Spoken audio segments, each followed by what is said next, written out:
നമസ്കാരം.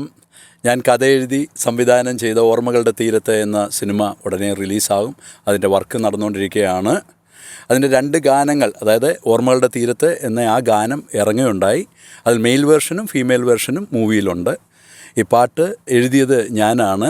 സംഗീത സംവിധാനം ചെയ്ത മിഥുൻ മുരളിയാണ്. അദ്ദേഹം തന്നെ ആ ഗാനം ആലപിക്കുകയുണ്ടായി. അതുപോലെ അഭിരാമി രൂപരാജ് ഫീമെയിൽ വേഷം ഉണ്ടായിരുന്നു. ഈ പാട്ട് എഴുതിയപ്പോൾ തൊട്ട് ഈ പാട്ട് പാടാൻ വലിയ ആഗ്രഹമായിരുന്നു. ഞാൻ വലിയ ഗായകനൊന്നുമല്ല, വളരെ കുറച്ച് മൂളിപ്പാട്ട് പാടുകയുള്ളൂ. അത് തന്നെ പലരും കളിയാക്കാറുണ്ട്. ഈ പാട്ട് കേട്ടാൽ ശരിയല്ല, ഇങ്ങനെ പാടല്ലെന്നൊക്കെ പറഞ്ഞ് വലിയ സംഗീതം അറിയാവുന്നവരൊക്കെ സംഗതി ഇല്ല എന്നൊക്കെ പറയും. സംഗതി പോയിട്ട് മൂളിപ്പാട്ടിന് എന്താണെന്ന് എനിക്കറിയില്ല. എന്തായാലും ഞാനിങ്ങനെ ഒരു ആഗ്രഹം മിഥുൻ മുരളിയോട്, ഈ പാട്ട് എനിക്കൊന്ന് പാടിയാൽ കൊള്ളാം. അദ്ദേഹം എന്നെ വളരെ മോട്ടിവേറ്റ് ചെയ്തു. സാറ് ധൈര്യത്തോടെ പാട്. അദ്ദേഹത്തിനൊരു സാഹസമായിരുന്നു ഈ പാട്ട്. എന്തായാലും ഞാനത് ചെയ്തു. നിങ്ങൾ കേൾക്കുക. അത് ഒരു സാധാരണക്കാരനായ മനുഷ്യൻ ജീവിതത്തിൽ ആദ്യമായിട്ട് ഒരു ഗാനരചന നിർവഹിച്ചു. ആ ഗാനം ഒന്ന് പാടണമെന്നുള്ള ആഗ്രഹമുണ്ട്. നിങ്ങളുടെ പ്രാർത്ഥന അനുഗ്രഹം വേണം. ഇത് തുടർന്നു പോകാനൊന്നും ആഗ്രഹമില്ല, ഒരാഗ്രഹത്തിൻ്റെ പുറത്ത് ചെയ്തതാണ്. Thank you very much.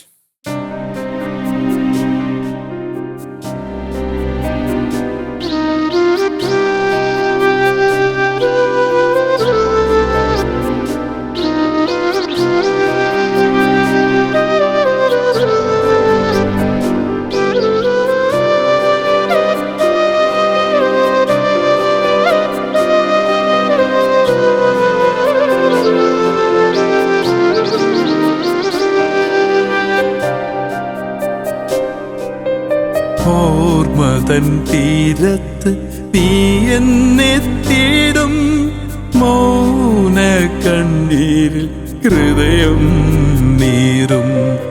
ഓർമ്മതൻ തീരത്ത് നീ എന്നെ തേടും, മൗന കണ്ണീരിൽ ഹൃദയം നീറും.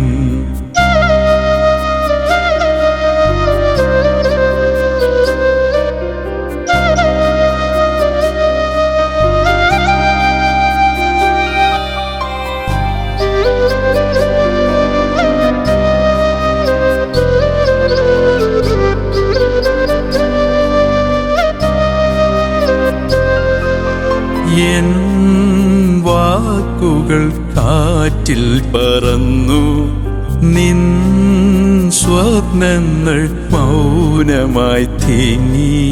കാലം പോയാലും എന്നെ മറന്നില്ല, നിശ്വാസമോരോ വേദനയായി.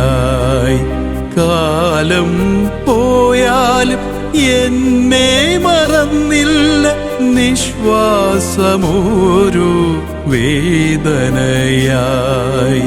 ഓർമ്മതൻ തീരത്ത് നീ എന്നെ തേടും, മൗന കണ്ണീരിൻ ഹൃദയം നീറും.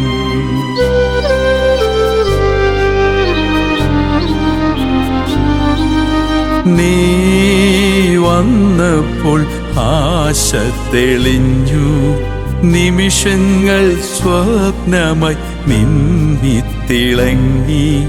പറഞ്ഞില്ലവയെല്ലാം പോയി മറഞ്ഞു, ഹൃദയത്തിൻ താളം നീയായി മാറി.